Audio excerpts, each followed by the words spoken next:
শুভ জন্মদিন চিন্তাবিদ আহমদ সাফা। জন্ম ৩০শে জুন ১৯৪৩। জন্মস্থান চট্টগ্রাম জেলার চন্দনাইশ উপজেলার গাছবাড়িয়া গ্রামে। তার প্রকাশিত উপন্যাস সূর্য তুমি সাথী, ওঙ্কার, যা ৬৯ গণঅভ্যুত্থানের পটভূমিতে রচিত। একজন আলী কেনানের উত্থান পতন, মরণ বিলাস, অলাট চক্র, যা মুক্তিযুদ্ধ কেন্দ্রিক, গাভী বৃত্তান্ত, অর্ধেক নারী অর্ধেক ঈশ্বরী, বিহঙ্গ পুরাণ।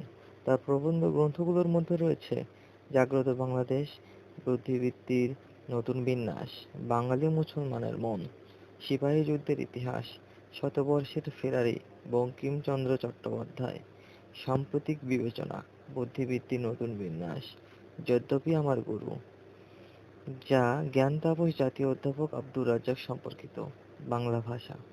তার প্রথম গ্রন্থ বরুমতির আঁকেবাঁকে। বরুমতির আঁকেবাঁকে লেখকের বাড়ি ঘেঁষে যায় একটি খাল।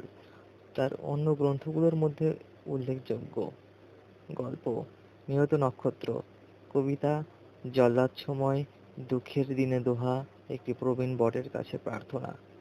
অনুবাদের মধ্যে রয়েছে তানিয়া, ফাউস্ট, বার্ট্রান্ড রাসেল সংশয়ী রচনাবলী।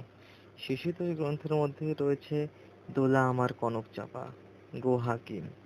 তিনি ২০০১ সালের ২৮শে জুলাই মৃত্যুবরণ করেন। ধন্যবাদ।